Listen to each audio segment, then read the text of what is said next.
Hey guys, welcome back to another Alpine Slopes episode. I'm a little bit shocked we've kind of made it this far in the series. I probably would have thought I would have given up by this point. And to be fair, I kind of did at one point. I was gone for maybe a month or so, just doing whatever I wanted. I really don't remember, but we are going to build our second coaster in this episode.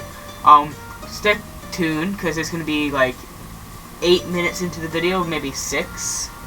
And I already told you last time, and this is the second time I've had to record this video. This time lapse. So this is the second time I've built this building. I kind of had an idea, but this time it actually didn't come through as well as I had it before. I may come through and fix this building again, but who really knows? Because that may just be a waste of my own time. But moving on, this game is actually one of my favorite games, and that's why I try getting out one of these videos at least once a week, because it gives something to upload on my channel. Because as you guys can probably tell, I'm not very consistent with my uploads, mainly because I have very big mood swings, and when I want to record and when I don't. Like literally some days, like I will literally just sit on my computer and just watch YouTube, even though I don't even want to be watching YouTube. And then, while the next day I'm like all over Minecraft. Like I've been working on a project for like the past month now that I'm not even say 40% of the way done, even though I started when during winter break, just because I've been hesitant to record it. But I will get that out. I know I will. And yeah, but what coaster we're going to be building right now is a Mack family spinner. It's not going to be an extreme spinner. I don't know how to do mods in this game, but also I've totally bought into the idea of small park, small budget, and maybe if it's not a small budget ride, at least it's like, if it's small, not a small budget, it's a small compact coaster. Like I'm thinking of like Intimate Impulse, which I don't think they're the cheapest coasters in the world. To be fair, I haven't been able to find really that much information on them.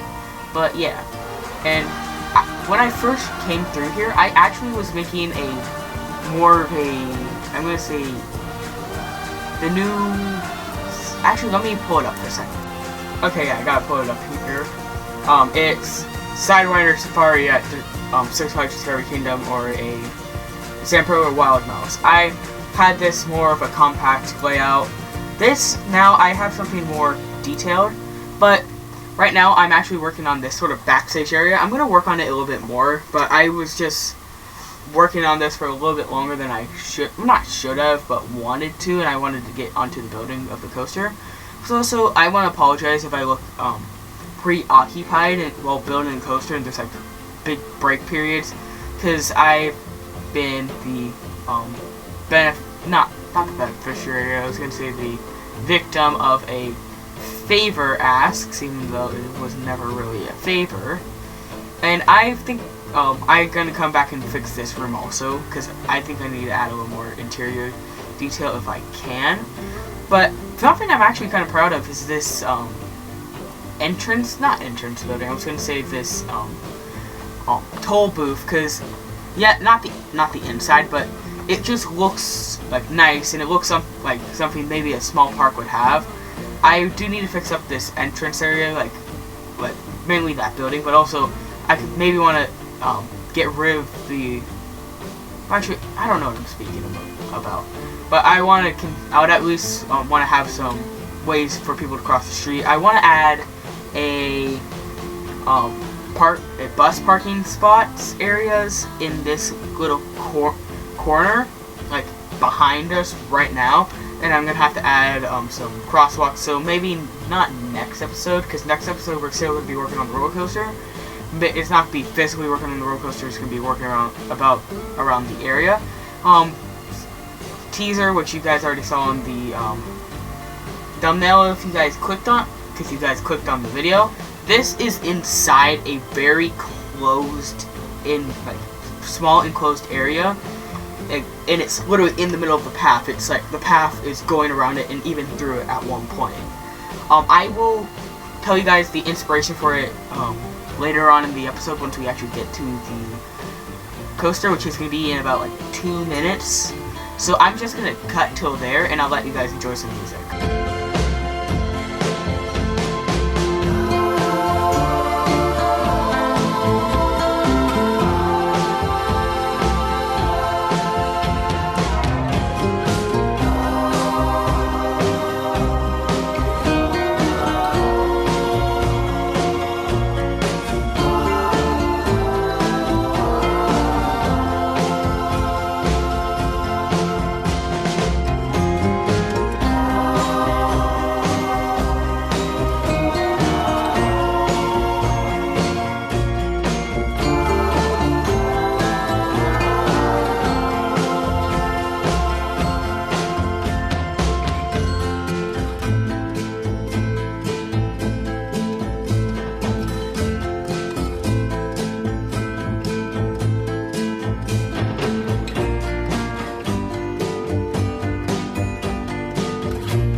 Okay, so we have gotten onto the physical roller coaster right now.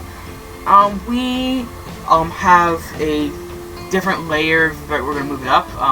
So don't worry if this start getting hit by stuff. But yeah, just ignore how I speak. I just suck at commentaries, and that's why I have those massive gaps of talking, just because I don't want to have to fill it, because I don't really have a lot of stuff to talk about. Besides, if I look at the screen, like I know like other YouTubers, I'm gonna have problems trying to get words to come out. And don't mind me for here, because I'm actually having problems. We're going down, and I have to look at the wiki. I thought I was better at this game than I am. Life sort of, reality sort of caught up to me. But yeah.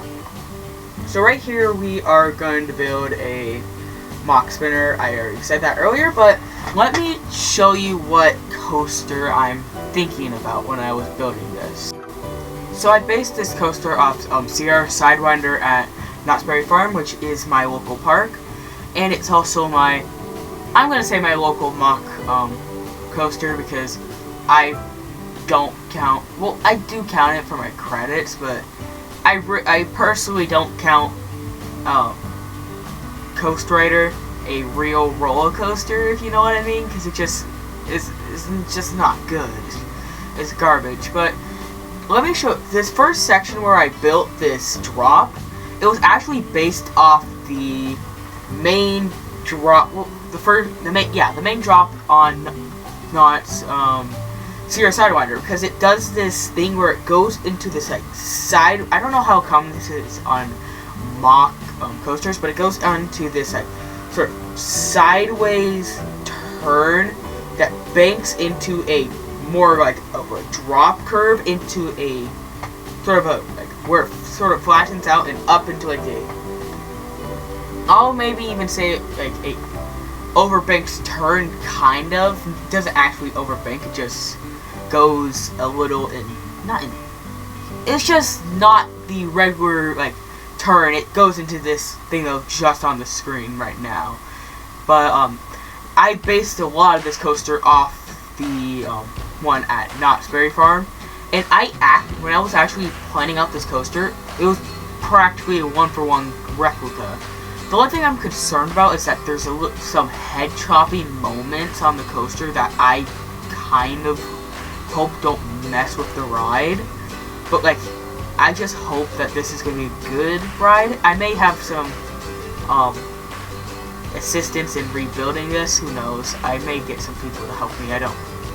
But who knows? But I like the way that it is right now. It could be better. I do know that. But continuing, I did a lot of things based on this coaster. Like this first section, I actually wanted it to all kind of fit in this one tiny path section. I realized it wasn't going to work because the one at Knott's is in a very tiny footprint, but it's also like very compact, so you have a good amount of ride in a very small area. But right now I'm actually doing the 4-meter smoothing, which first one I've done on this park. Hopefully I'll be able to get to more coasters with the 4-meter smoothing. The one thing I don't like, which you can see me fixing, is that it really screws with your banking, and I've had to fix it almost every turn. But it's fine, I guess. But continuing, let me first show you the mock-up of the logo for this coaster. I'm not saying it's going to be officially what it is. I'm having problems creating it in Planco, and I may put it into Blender and getting a 3D model to put into ThemeMaker's toolkit. But let me show you the mock-up of the logo for this ride right now. Looking at the logo, I have 2 mountains. I'm not gonna really try. I'm gonna try to put maybe a mountain in here, but it's gonna. I was thinking of having maybe a coaster wrapping around it, but that was a little bit too hard. But I have this mountain with snow on top, and I have like a circle with the words around it. And let me show you the logo for Sierra Sidewinder. The logo for Sierra Sidewinder is Snoopy on a tiny little mountain in a circle, with the outside saying Knott's Berry Farm at the bottom the time it was established, and the wording in the middle. So you can tell that I was inspired by this coaster in many lights. Also, don't worry guys, I'm going to be working on the supports in the next episode. So next episode is definitely going to be another episode for this. And yes, the idea for the name of this coaster, but I'm not officially on this name, is Peakside Spinner. But most likely it's going to be what the name is, because I'm not very good at coming up with names for anything, and I mean anything. And even if it's like something not even important, like it took me a while to come up with Blue Monster for the original Woody, and I'm not even that proud of that name either.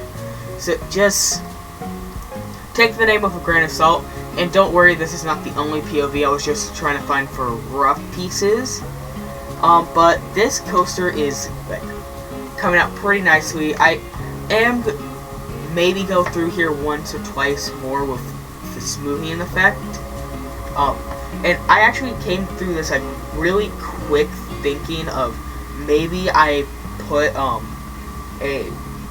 the coaster in the eye box. I'm not gonna say eye box.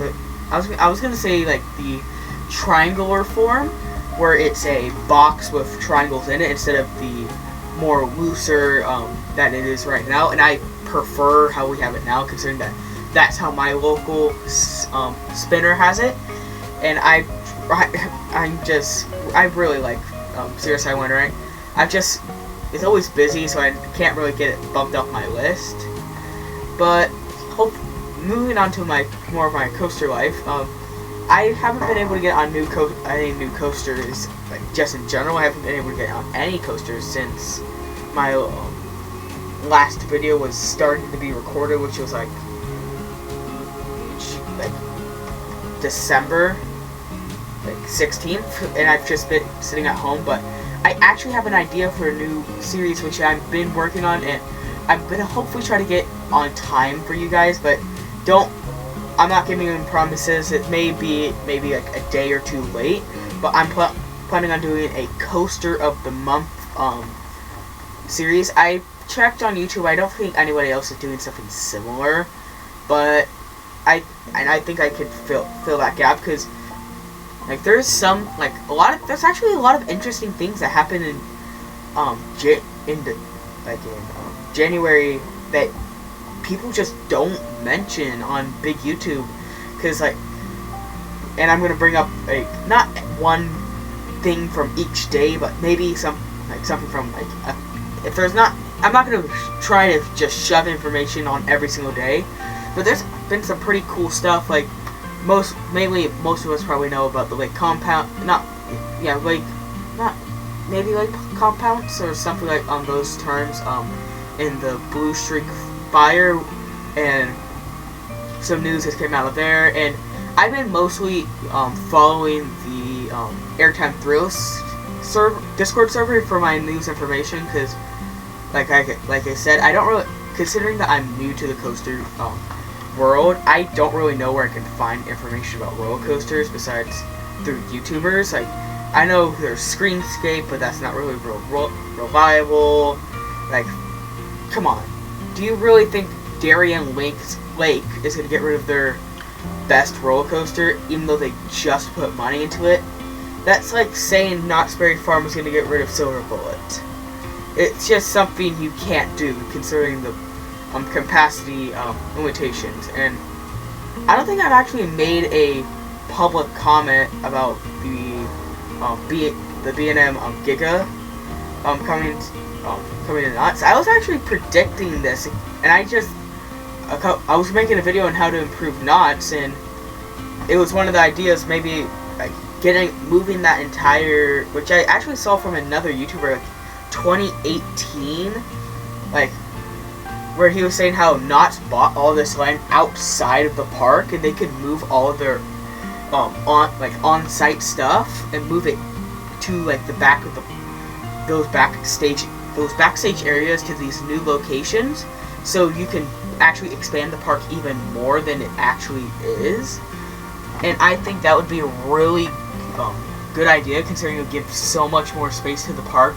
And I was predicting a B&M Giga or B&M Hyper in that place. I actually only thought of a Hyper because I saw a Giga being at Knott's kind of unrealistic, but if we can get past the sound issues, I think we could actually be seeing a Giga coming to Knott's, because Knott's is one of the biggest attendance seeking parks in I was going to say in the world, but definitely in this I was about to say Six Flags chain, in the Cedar Fair chain, and it actually out-attends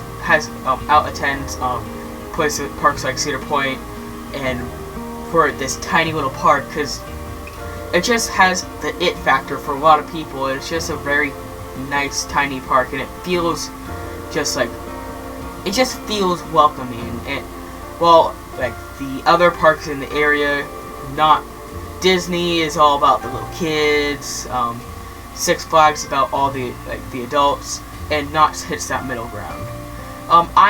I probably will start talking about this in the next commentary, but we're actually heading towards the end of this episode, so I'm gonna let you guys just enjoy the POV that we have so far. I don't know when it's gonna show up, maybe in a couple seconds, so I'm just gonna stop talking now.